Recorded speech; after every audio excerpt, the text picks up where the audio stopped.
જય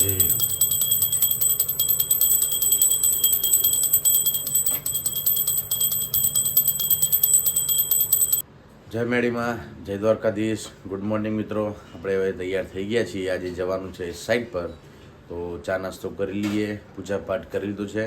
ત્યાં સુધી ટિફિન પેક થાય છે, મમ્મી ટિફિન કરે છે, પછી જઈએ સાઈડ ઉપર અને વહેલા જ નીકળી જશું. ચલો, આજે ચા અને સાથે રોટલી.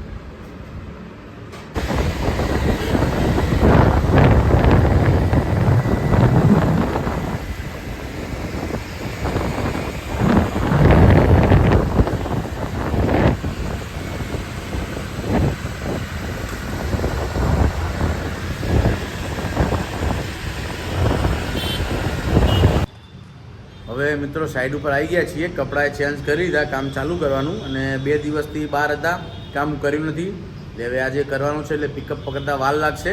અને આજે થોડો કંટાળો પણ આવશે, કેમ કે 2 દિવસથી કર્યું નથી.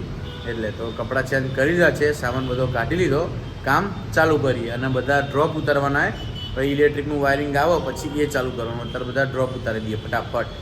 મિત્રો આપણો જમવાનો ટાઈમ થઈ ગયો છે, તો આપણે જમી લઈએ. અને ડ્રોપનું કામ સવારથી ચાલુ કરી હતું, તો પતી ગયું છે. 1-2 ડ્રોપ ખાલી રહ્યા છે, તો એ તો જોઈએ, કેમ કે હવે કદાચ જમીને વાયરિંગ ચાલુ કરવું છે. એટલે જોઈએ, વાયરિંગ કરીએ કે 2 ડ્રોપનું પતાવી દઈએ. તો લાગી છે ભૂખ, તો આપણે જમી લઈએ. ચલો, બહારની હવામાં બેઠા બેઠા મસ્ત જમી લઈએ. છાશ, પાપડ, રોટલી, ચણાનું શાક અને ડુંગળી. એવું લાવે ભાઈબંધ, શાક, રોટલી ને પાપડ. વાહ.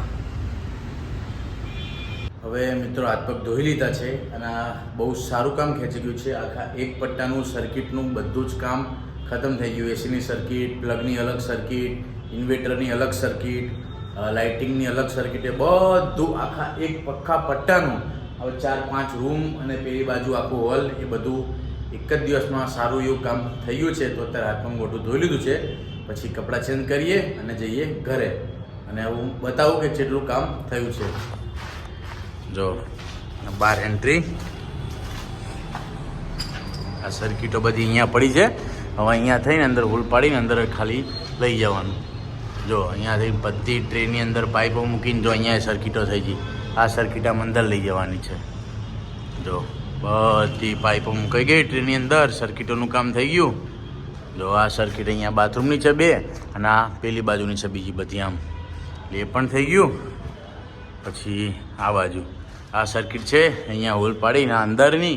આ પેલી સર્કિટ છે એટલે હોલ પાડીને પાછળના ભાગની.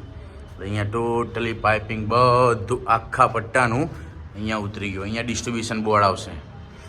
અહીંયા સામે જો છેક સુધી બધું વાયરિંગ પતી ગયું. આ બ્લેક કલરની પાઇપમાં મૂકીને વાયરિંગ છેક સુધી કરી નાખ્યું ટોટલી. આ બધું અહીંયાનું અંદરનું વાયરિંગ પતી ગયું. હોલ પાડીને ખાલી જગ્યાએ લઈ જવાનું રહે. અરે એક દિવસમાં બહુ સારું એવું કામ ખેંચાઈ ગયું છે. હવે સામાન બધો ભેગો કરી લીધો છે. જગબગ આપણો ધોઈ લીધો કમ્પ્લેટ. સેપટવાળો જે હોય આખો દિવસ ડ્રિલિંગ કર્યું હોય, આ બધી રેતી ઉડી હોય નીચે, ફ્લોરિંગ નહીં, કચરો જો કેટલો કચરો નીચે, નકરો કચરો છે બધી બાજુ. એટલે બહુ ઉડ્યું હોય એટલે જગ ધોઈ લીધો છે. આપણો શર્ટ સુકાય છે, આપણી બેગ છે, ને આપણું બાઇક સામે પડ્યું છે. જો છાંયલામાં છે, નંબર પ્લેટ નહીં દેખાય, કાચ બહુ મેલો છે એટલે, બાકી ત્યાં પડ્યું છે. તો કામ પતી ગયું છે. તો હવે હાથ પગ મોઢું ધોઈ લીધું, હવે ભાગીએ ઘરે. હવે મિત્રો હોસ્પિટલમાં 60% જેટલું કામ પતી ગયું છે. હવે પંખાના બધે ફાસ્ટનર બાકી છે, કેમેરાના વાયર બાકી છે, પછી નેટના વાયર બાકી છે, ચેનલના વાયર બાકી છે. સીલિંગમાં ખાલી એટલું જ કામ રહ્યું, એટલે 40-50% કામ પતી ગયું છે. પછી સીટો વાગી જશે, અને પછી આપણે નીચે જરી બોક્સ જ ખાલી રહેશે. તો શાયદ કાલ તો વિપુલ આવી જવાનું છે, એટલે કદાચ કાલે સાઈડ ઉપર આવી જશે. બાકી કાલે નહીં તો પરમ દિવસ તો ફાઇનલ આવી જ જશે. તો હવે તો કામ સ્પીડમાં ખેંચાશે. પછી તો બધું કામ 4 દિવસમાં, ફાસ્ટનરનું, કેટ 6નું, પછી કેમેરાનું બધું 4 દિવસમાં પતાવવાની ગણતરી છે. પછી જોઈએ કેવું રહે છે. હવે મિત્રો આપણે ઘરે આવી ગયા છીએ, અને ઘરે આવ્યા પણ ઘરે કોઈ છે નહીં. મમ્મી પપ્પાએ પણ બહાર ગયા છે, અને હિરવાન છે તો એના મામા ઘરે છે. હિરવાંશી હોય ને તો એટલો ફાયદો થાય કે કામ કરીને સાઈડ ઉપરથી આવ્યો હોય ને તો એમની જોડે રમીએ ને એટલે બધો થાક ઉતરી જાય. એ હોય એટલે વ્લોગ પણ બને, મજા પણ આવે, ઘરમાં કોઈ છે એવું લાગે.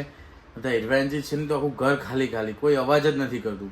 એવું હોય તો ધોળમ ધોળ કરે, રાડમ રાડ કરે એટલે મજા આવે અને એમને જોઈને થાક પણ ઉતરી જાય. તો હવે 1-2 દિવસમાં હિરવાંશી પણ આવશે. હવે ઘરે કોઈ છે નહીં, ફટાફટ આપણે ટિફિન કાઢીએ, પાણીનો જગ ઠેકાણે મૂકીએ, કપડાં ચેન્જ કરીએ, નહીએ, ગરમી બહુ જ લાગે છે. મસ્ત ઠંડા પાણીએ, બરફના પાણીએ નહીં લઈએ અને પછી થોડી વાર મોબાઈલ જોઈએ. હવે મિત્રો મેં મમ્મીને કોલ કર્યો, હું ઠંડા પાણીએ મસ્ત નહીં લીધું, પછી કોલ કર્યો કે મમ્મી ક્યાં છો? તો મમ્મીએ કીધું હિરવાંશી ફોનમાં એવું કહેતી હતી કે બા દાદા તમે બધા કેમ મામાના ઘરે નહીં આવતા? એટલે બહુ ટાઈમથી મમ્મી પપ્પાને નહીં ગયા ત્યાં. તો હિરવાંશી કે તમે આવો મામાના ઘરે, આજે આવો એટલે આવો, જીદે જણાવી હતી. તો મમ્મી પપ્પા ગયા છે, હું તૈયાર થઈ ગયો છું. હવે હું એ જઉં હિરવાંશી જોડે, કેમ કે બહુ ટાઈમથી નહોતા ગયા મારા મમ્મી પપ્પા. હું તો કાલે પણ મળે તો, સવારે પણ મળે તો, પણ મમ્મી પપ્પા નહોતા ગયા. અને છેલ્લા કેટલા 7-8 દિવસથી હિરવાંશી ત્યાં છે, 7-8 દિવસ ઉપર. તો કે બા દાદા તમે કેમ નહીં આવતા મામાના ઘરે? તો મારા મમ્મી કે આજે જઈએ. તો બધા ગયા છે. હવે હું પણ નીકળું એમના મામાના ઘરે. હિરવા બોલ હાય દોસ્તો, બોલ બેટા, બોલે. અને આ શું કર્યું? ટીવી ચાલુ શું કર્યું? હે આ ટીવીમાં શું ચાલુ કર્યું એમ પૂછું તને? કાર્ટૂન બંધ કરી દે. બહુ કાર્ટૂન ના જોવે, આંખો બગી જાય. નહીં બગડે? બંધ કરી દઉં? આ બચજો. હા દોસ્તો કેમ છો બધા? કે બોલ ને હીરા, પેપ્સી ખાવાની હે ને તો બોલ. હીરવા કિટ્ટા જાઓ, પેપ્સી ની હાલવાની. તો મિત્રો અત્યારે વાગ્યા 12:30. અત્યારે હું એક ફ્રેન્ડના ઘરે એસીનું વાયરિંગ કરીને આવ્યો. એને આજે એસી આવી ગયું હતું, પણ એસીવાળાને પાછા મોકલ્યા કે વાયરિંગ બાકી હતું.